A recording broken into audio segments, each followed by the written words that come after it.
Sarah Martinez never imagined that walking home from her late shift at the downtown diner would change everything. She thought she knew about loss, hope, and the impossible power of a mother's love, but as rain poured down on the empty streets of Cleveland that Tuesday night in March, something extraordinary was about to unfold. The storm had been building all day, and by 11 p.m. the sidewalks were rivers of rushing water. Sarah pulled her thin jacket tighter as she hurried past the abandoned buildings and flickering streetlights that lined her usual route.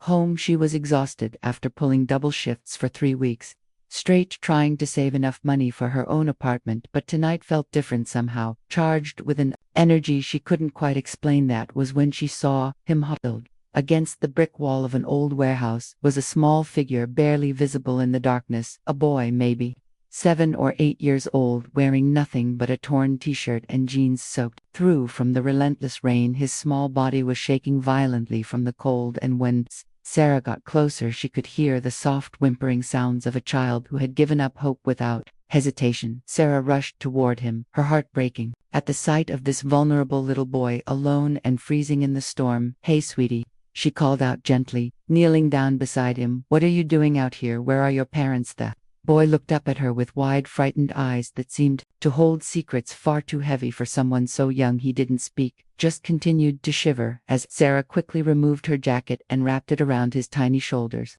"Come on, baby, we need to get you somewhere warm," she whispered, lifting him into her arms as she carried him toward the nearest 24-hour convenience store. Sarah felt something stir deep within her chest, something she hadn't felt in 5 long years, a protective maternal instinct that she thought had died the day her own son disappeared from a crowded mall when he was just 3 years old. The store clerk was shocked when Sarah burst through the doors carrying the soaked child and immediately offered to call the police. While they waited, Sarah bought hot chocolate and a warm sandwich for the boy, who still hadn't spoken a word. She studied his face in the fluorescent lighting, noting the way his dark hair curled at the edges, just like her lost son Michael used to do. When Officer Rodriguez arrived, he was gentle but thorough, asking the standard questions about where they found the child and whether he had said anything about his family. The boy remained silent, clinging to Sarah as if she were his lifeline, his only source of safety in a world that had clearly not been kind to him. "This is strange," Rodriguez murmured to Sarah.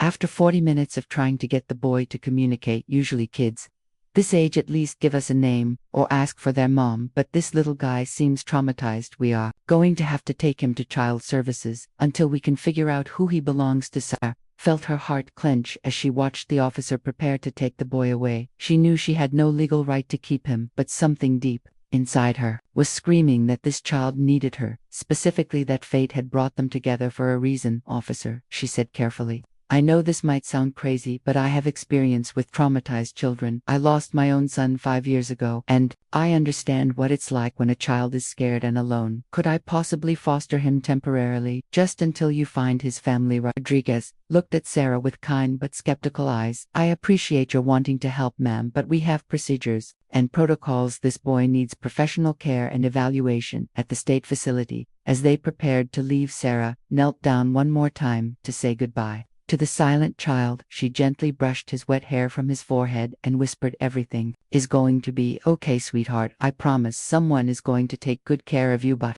as her fingers touched his skin, she froze completely, because there on his left temple was a small crescent-shaped birthmark exactly like the one her missing son Michael had been born with, the same mark she had kissed goodnight 1,000 times before he vanished. The room started spinning as Sarah stared at the mark that had haunted her dreams. For 5 years she looked more closely at the boy's face, seeing past the grime and fear and exhaustion, and suddenly she wasn't looking at a stranger anymore. She was looking at her baby, her Michael, older and traumatized but unmistakably her child. "Michael," she whispered so softly that only he could hear. "Baby, is that really you?" For the first time since she found him, the boy looked directly into her eyes, and Sarah saw recognition flicker there, a memory surfacing from whatever darkness had consumed the last 5 years of his life. "Mama," he whispered back, and those 2 syllables shattered and rebuilt Sarah's world all at once. The convenience store erupted in chaos as Sarah collapsed to her knees, sobbing and holding her son, while Officer Rodriguez called for backup and paramedics.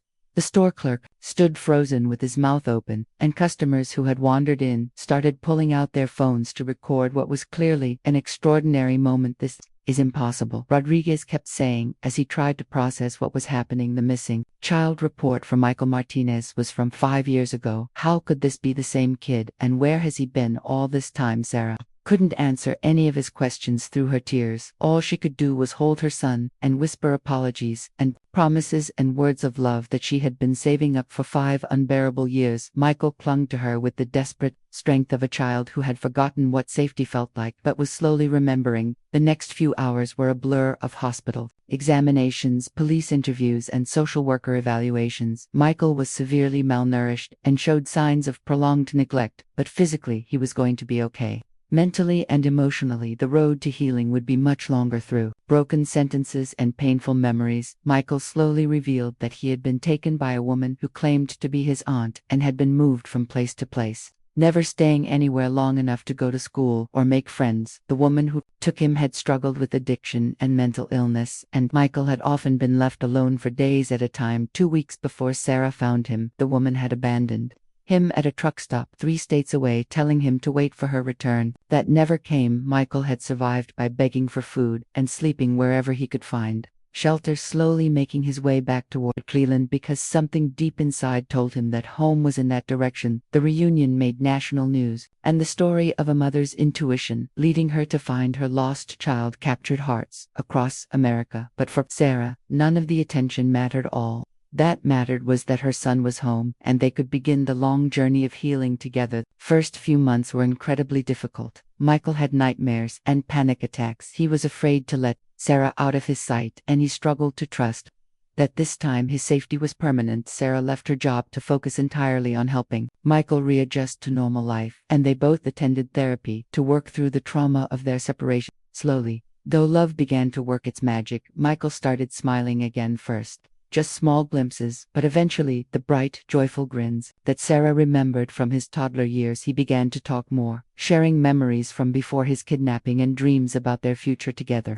A year later, Michael was enrolled in school and making friends. Sarah had found work as an advocate for families of missing children, using her experience to help other parents navigate the nightmare of losing a child. The birthmark that had helped her recognize him became a symbol of hope rather than loss. Today, Michael is 12 years old and thriving. He plays soccer, loves video games, and has become an incredible artist who draws pictures of families staying together forever. Sarah keeps every single drawing because she knows how precious togetherness truly is. Their story proves that miracles do happen, that a mother's love can transcend time and distance and trauma, that sometimes what looks like the worst night of your life can actually be the moment when everything starts to get better. Sarah often thinks about that rainy Tuesday night and wonders what would have happened if she had taken a different route home, or if she had been too tired to stop for a shivering child. She believes that some force greater than coincidence brought them together that night, and she will spend the rest of her life being grateful for that storm.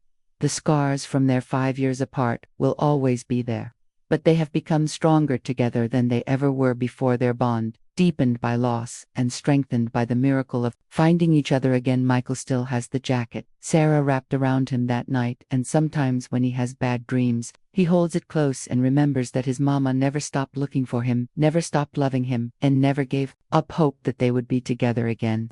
This is the power of never giving up, the proof that love really can conquer all, and the reminder that sometimes the most ordinary moments can contain the most extraordinary miracles. If this story touched your heart, please hit that subscribe button and ring the notification bell, because we share real stories of hope and healing every single week. In the comments below, tell us about a time when you witnessed or experienced an incredible coincidence or reunion that seemed too amazing to be true. Share this video with everyone you know, because in a world full of heartbreak and division, we all need to be reminded that love wins, that miracles happen, and that sometimes the most beautiful endings come after the darkest chapters. Thank you for watching, and remember to hold your loved ones a little tighter tonight, because you never know how precious each moment together truly is until you almost lose it forever.